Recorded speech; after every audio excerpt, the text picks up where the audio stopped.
Newt Thomas से पूछता है कि क्या तुम इसे जानते हो, लेकिन थॉमस साफ मना कर देता है कि मैं नहीं जानता। इसके बाद थॉमस दोबारा से उस मेज में जाने के लिए तैयार हो जाता है, लेकिन मिन्हो उसे वहाँ जाने से मना करता है। आगे से थॉमस कहता है कि अब हमें उस क्रीचर के बारे में पता लगाना ही होगा, इसलिए मिन्हो भी जाने के लिए तैयार हो जाता है। और यहाँ अब वो पूरे 5 लड़के सीधा भूल भुलैया के अंदर घुस जाते हैं। भूल भुलैया के अंदर आते ही उन्हें वही क्रीचर दिखाई देता है जो कि कल दीवार के अंदर ही मारा गया था। ये देखकर मिन्हो उस क्रीचर की बॉडी का एक हिस्सा उठाता है, लेकिन इससे पहले यहाँ कोई और क्रीचर आता, वो वहाँ से वापस चले जाते हैं। वापस आते ही वो देखते हैं कि ये एक डिवाइस है जिसके ऊपर विकेट लिखा हुआ था। यहाँ उन्हें पता चलता है कि ये क्रीचर उसी ने बनाए हैं जो सबको यहाँ इस भूल भुलैया में भेज रहा है। उसके बाद मिन्हो थॉमस को सीधा एक छोटे से घर के अंदर ले आता है, जहाँ वो एक बहुत बड़ा मैप देखता है। असल में ये मैप उस भूल भुलैया का होता है, जो कि ये पिछले 3 साल से इसका मैप बना रहे थे और यहाँ से निकलने का रास्ता ढूंढ रहे थे, लेकिन अब तक वो सब नाकाम रहे। मिन्हो थॉमस को बताता है कि हर दिन ये मेज बदलती है और इस मेज के पूरे 8 सेक्शन हैं, लेकिन अभी तक कोई भी रास्ता नहीं मिला। तभी 2 लड़के भागते हुए आकर उन्हें बताते हैं कि उस लड़की को होश आ गया है। थॉमस सीधा उसके पास जाता है। आगे से वो लड़की अपना नाम टेरेसा बताती है और कहती है कि मुझे अपने नाम के अलावा कुछ भी याद नहीं है। थॉमस उसे बताता है कि तुम इस जगह पर आखिरी आई हो, इसके बाद कोई भी नहीं आने वाला। और हैरानी की बात ये है कि वो बॉक्स अभी तक नीचे नहीं गया। सभी लड़के इसकी वजह से बहुत डरे हुए हैं। टेरेसा उसे बताती है कि मुझे सिर्फ ये याद है कि उस दिन एक औरत जोर जोर से कहती रही कि विकेड इज गुड, और बहुत सारे साइंटिस्ट मुझ पर कुछ एक्सपेरिमेंट कर रहे थे। और यहाँ थॉमस को यकीन हो जाता है कि उसने उस दिन जो सपना देखा था वो सपना नहीं बल्कि वो सच था। तभी वो लड़की उसे 2 इंजेक्शन दिखाती है जिस पर वही कोड WCKD लिखा हुआ था। ये देखकर उसके अंदर डर और भी बढ़ने लगा। इधर एल्बी उस क्रीचर के डंक की वजह से बुरी तरह तड़प रहा था, क्योंकि उसका जहर उसके पूरे जिस्म में फैल रहा था। ये देखकर थॉमस उसे इंजेक्शन लगाने लगा ही था कि तभी एल्बी उसे जोर से पकड़ लेता है। यहाँ वो लड़की टेरेसा मौके का फायदा उठाकर उसे वो इंजेक्शन लगा देती है। उसके बाद गैली सजा के तौर पर थॉमस को 1 रात के लिए उसी पिंजरे में बंद कर देता है। सुबह होते ही वो उस भूल भुलैया के खुलते ही दोनों तेजी से उसके अंदर जाने लगते हैं और भागते भागते वो उस सेक्शन 7 तक पहुंच जाते हैं। और थोड़ा आगे आते ही उन्हें बेन के फटे हुए कपड़े मिलते हैं। तभी उन्हें उसी डिवाइस में कुछ आवाजें सुनाई देती हैं और यहाँ थॉमस को समझ आ जाती है कि ये डिवाइस हमें रास्ता दिखाने की कोशिश कर रही है। इसलिए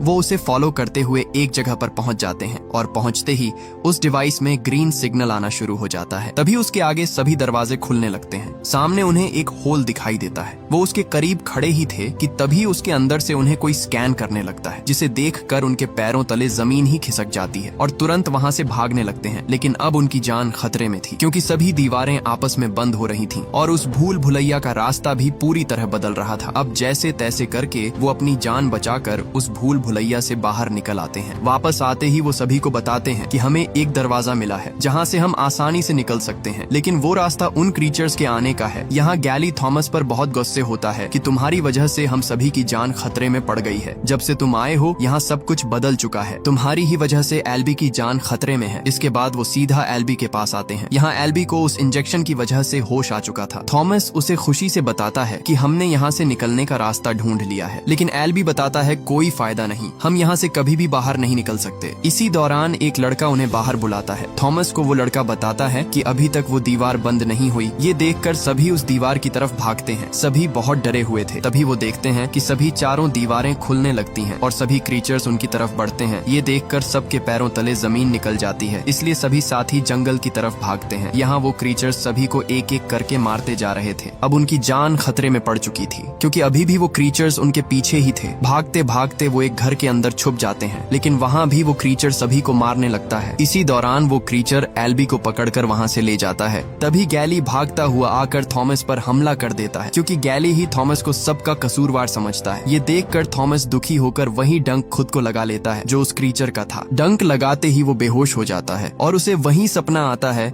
जहाँ उसे टेरेसा दिखाई देती है और एक औरत भी, जो कि उसे कह रही थी कि विकेड इज गुड। साथ ही बहुत सारे लोगों पर एक्सपेरिमेंट किया जा रहा था। होश आते ही वो देखता है कि टेरेसा और वो दोनों एक पिंजरे में बंद हैं। न्यूट उसे बताता है कि गैली ने तुम्हें यहाँ बंद कर दिया है और आज तुम्हारी जान खतरे में है। उसी दिन वो सब थॉमस और टेरेसा को एक जगह ले आते हैं जहाँ वो उन दोनों को मारने वाले थे, लेकिन वहाँ कुछ साथी गैली से कहते हैं कि ये तुम गलत कर रहे हो, क्या पता थॉमस हमें इस जगह से बाहर ले जाए। लेकिन गैली भी अपनी बात पर अटका हुआ था। इसी दौरान थॉमस को होश आ जाता है और तुरंत अपना हथियार गैली पर तान देता है और कहता है कि मैं किसी भी सूरत यहाँ से निकल कर रहूंगा, अगर तुम यहाँ रहना चाहते हो तो रहो। थॉमस सभी से कहता है जो भी हमारे हमारे साथ चलना चाहता है वो चल सकता है, अब हम यहाँ से बाहर जाने वाले हैं। ये सुनकर बहुत सारे लड़के थॉमस के साथ आ जाते हैं और गैली अपनी जिंदगी वहीं गुजारने का फैसला करता है। यहाँ सभी साथी सीधा भूल भुलैया को पार करते हुए आगे बढ़ रहे थे। आगे बढ़ते हुए उन्हें एक क्रीचर दिखाई देता है और वो सभी उस पर हमला कर देते हैं। सभी उस क्रीचर को नीचे खाई में गिरा देते हैं, लेकिन इसी दौरान और भी बहुत सारे क्रीचर उनकी तरफ हमला कर देते हैं। तभी टेरेसा उस दरवाजे तक पहुंच जाती है और तुरंत कोड लगाकर वो दरवाजा खोल लेती है, जिससे वो सभी क्रीचर्स एक एक करके उन दीवारों के अंदर बंद हो जाते हैं। सभी दीवारों को पार करके वो एक टनल पर पहुंचते हैं, जहां उन्हें एग्जिट नाम का एक कमरा मिलता है। जैसे ही थॉमस उसे खोलता है तो अंदर सभी साइंटिस्ट मारे जा चुके थे। यहाँ उन्हें पता चलता है कि जो इन पर एक्सपेरिमेंट कर रहे थे वो सबको यहाँ 24 घंटे देख रहे थे। और जैसे ही थॉमस अपनी फिंगरप्रिंट एक डिवाइस में लगाता है, तभी एक स्क्रीन पर उसी औरत की वीडियो चलने लगती है और ये वही औरत थी